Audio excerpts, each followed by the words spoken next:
Planet Football, we are presented by Nike. We're live in New York City. It's Thursday, March 12th. My name is Nate Burleson alongside Peter Schrager. MJ Acosta's been hanging out with us all week, and Kyle Grant will be joining us throughout the show. He is in Chicago holding it down from the Midwest. What's going on with the show, guys? Ooh, we've got a lot of things coming up. It's going to be a jam-packed show. We've got guests coming through. We're going to check in with our boy Kyle. But first, let's get into our lead block. Lead block! Several of the prospects in the country worked out yesterday at Oklahoma's Pro Day. Now, NFL Network's James Palmer was joined by Lance Zierlein on the ground in Norman, Oklahoma. Here are just some of the highlights from their conversations with Jalen Hurts, CeeDee Lamb, and Kenneth Murray. Tell us a little something about Jalen Hurts that you think is special. He got the commander-in-chief mindset. He kind of want to be above everything, and he's going to be the guy to set the example, set the standard. What time can you run? 4.4 ranges, for sure. Low 4.4s. That's fast. That's real fast. You threw a little fade, and it looked exactly like the combine catch that he made. Yeah. With the was that intentional? Did you just want to give him a chance to flex? That's just what he does. I'm not nearly as fast as Hollywood, but Not many people are. Just having, that's true. When I walk out the room, they wonder, man, I don't know what it is about that Jalen Hurts kid, but I love him. I need him on my team, so the biggest thing for me is just going in these meetings, meeting with these guys, getting on the board, and just being myself. I love his demeanor, too. He's just such a chill guy, very focused, you can tell. But neither Bucky Brooks or Daniel Jeremiah predict Jalen Hurts will be selected in the first round of the NFL draft in their most recent mock drafts on NFL.com. So, fellas, do you think when we look back at this draft, if Jalen Hurts is not selected in the first round, will he eventually be considered the steal of the draft? I believe so. Oh, yeah. One of the biggest compliments that I received my rookie year was the tag SOD. And there were people within the front office saying, you're the SOD. I had no idea what they were talking insulting. about. SOD. You change a letter on there. We got a whole different conversation. And they said, you're the steal of the draft. And I'm like, why would you say that? They're like, well, you had a higher grade. You were drafted late in the third round. We were surprised you were there. We didn't need a wide receiver. We had Randy Moss. But you have proven to be worth everything and more. And I feel like that's going to be Jalen Hurts. I think we're going to look back after his rookie year, and we're going to say to ourselves, why didn't we see this coming? A guy that throws for over 30 TDs, a guy that rushes for over 20 TDs. In the one season, we're going to say, well, we should have expected this type of talent. And on top of that, Peter, you keep talking about it, and you can speak on this a little bit more. He just wows people. He has an energy about him. He's very intelligent, and he's calm. And the reason I believe he's calm is because he's been through the ups and downs. He's already went through the political infrastructure of college football, if you will, having to lose your position, transfer, and then prove yourself to a group of people, going to a new school and not saying, hey, this is about me. I'm a new guy, new face, and I want to get drafted. As soon as he landed at the college, he was like, you know what?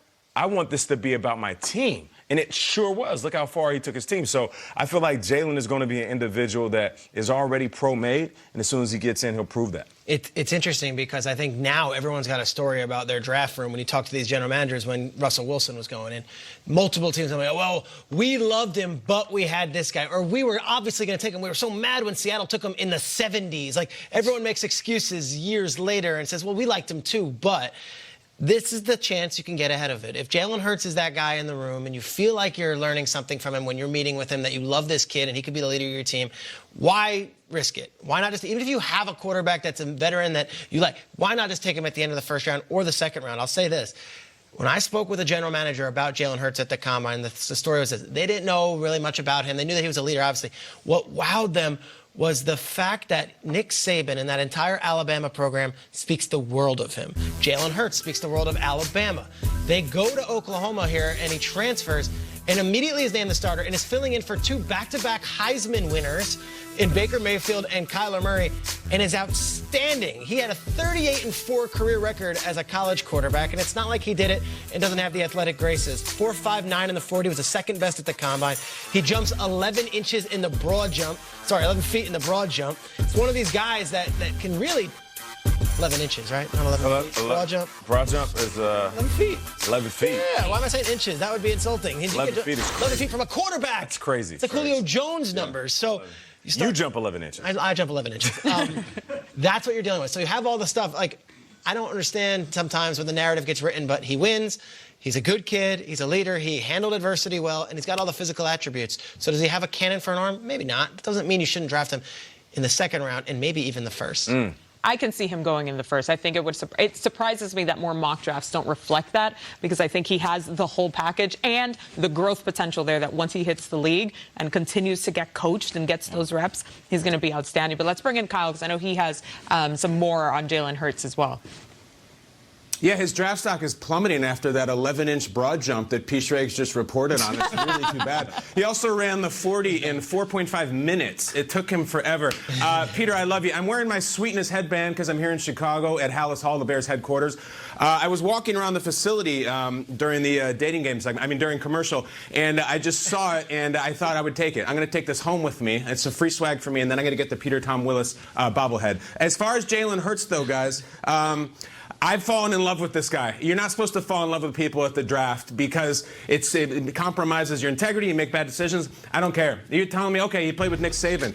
And he played with Lincoln Riley. He played with all of them, both of them. Here's the thing. There's a time this time of year you can get really entrenched in the football minutia, in the hand size, in the shuttle run, whatnot, and that causes you to make bad decisions. If you're telling me about Jalen Hurts, a guy who's done everything, a guy athletically who's done it all, who wowed Steve Mariucci in the room, who had the psychological experience of being benched in the halftime of the title game, which could break some players. If you're talking about that player, you better do a little bit better than, well, he has inconsistencies with his mechanics. He abandons his progressions too early.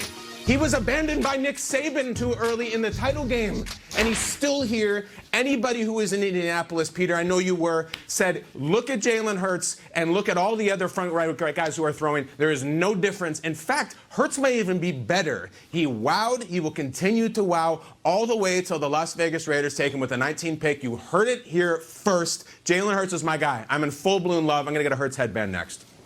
Okay, look, and you brought his draft stuff right back up. The headband, the sizzle reel, love it. I love it. MJ, if I might, I'm sorry to interrupt. I know we got the delay. And this is very important.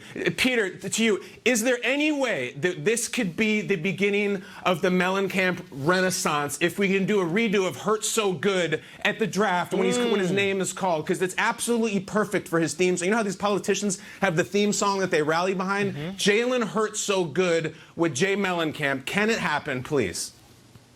It's so good, although REM already has stolen it with Everybody Hurts. They're already doing it, and they're already walking out of the cart. So everyone's already in. All the artists are coming in for their songs. But you're right, Kyle. Someone needs to make a Jalen Hurts song, and it's got to be one of those artists looking for it. We need a playlist, a full playlist. With the Vegas, Oakland Trent connection, Reznor wants in. MC Hammer. You know, Jalen Don't Hurt Him. Jalen Don't Hurt Him. The MC Hammer, Oakland Raiders, now Vegas. I feel like we can make that work somehow. I've seen quite a few. And Kyle, I know the size of your head. That's not a headband. It's a belt. Okay. Y'all are so similar. Yeah. Okay. It's actually a On that hula note, hoop, Nate. I got it. It's a hula hoop around my waist. Thank you very much. Yes. Whoa. Yes. Thank you for that this morning. I'm just here for Peter's Hannah Ann references on a Thursday morning. That's like 3D. All right, let's showed take some another backbone, look Kyle. at Bucky Brooks' top 10 picks out. of his mock draft, which you can read now on NFL.com.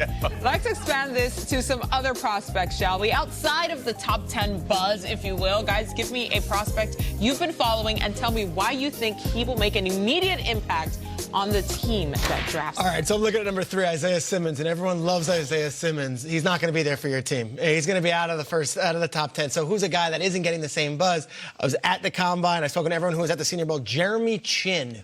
Who's Jeremy Chin? Jeremy Chin is Isaiah Simmons Jr. to me. This is another similar player, similar build. It's a guy who played at Southern Illinois. So this is not a D1 household name program. This is Southern Illinois, the Salukis.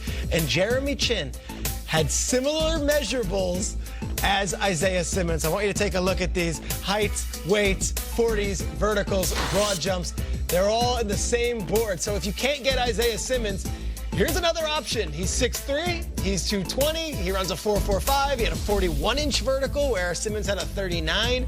He did a better broad jump, has a wingspan right up there. They're saying Isaiah Simmons is an athletic freak like we've never seen before. Jeremy Chin walked right in the room after him and was like, oh, that guy looks like Isaiah Simmons. Now, does he have the same college career? Absolutely not. But Jeremy Chin made such an impact at the college game from Southern Illinois that he got a Senior Bowl invite. He also starred at the Combine. And I am hearing that Jeremy Chin could be one of the second or third safeties off the board, can also play linebacker. Get that name in your head now, Jeremy Chin, because you might be obsessed about Isaiah Simmons. He won't be there for your team. He's going to be gone off the board. Jeremy Chin might be the perfect option for an immediate impact player on your defense who can do it all and can swarm from the nickel, corner, safety, or linebacker spot. Can't wait for him to hit somebody and the announcer says, Chin! You just got chin checked. All right, for me, they keep talking about these wide receivers, right? And there's all of these individuals out there that are really good at what they do, but then there's some guys that are going to fall into the second and third round. And of course, I'm a little bit biased because that's where I fell to. But I'm looking at Michael Pittman Jr., wide receiver of the USC, tall, big frame. This guy is a beast, man. We're talking 6'4", 223. He ran a 4.52, and at 6'4", 223, that's a really good 40 time. Not to mention he's jumping 36, so he can climb up like I just showed you, go up and get it.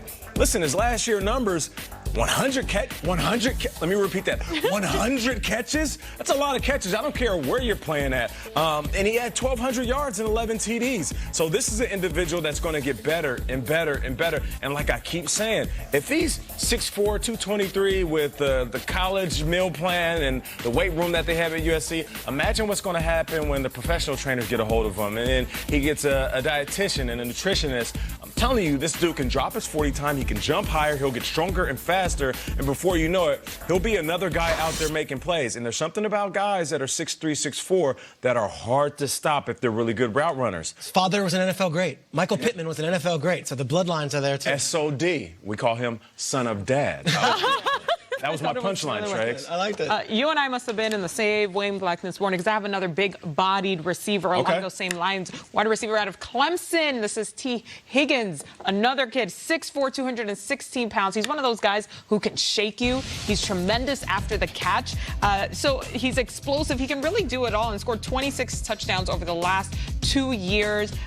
Initially, Daniel Jeremiah's mock draft dropped out after he didn't participate in the Combine, but still, he's going to participate in his pro day, and I just think he brings that extra pop, right? When you're out there, he uses that big body to his advantage, and again, he's just getting started, so they're going to be able to shape him. He's going to be able to grow more, get a little leaner, get a little faster, and really be able to make an impact as well. Right away. Great history of Clemson receivers making an impact. DeAndre Hopkins, Sammy Watkins, we're going to talk about those guys too, because we've got Kyle Brandt who wants to get in on the show. Kyle, what do you got, bud?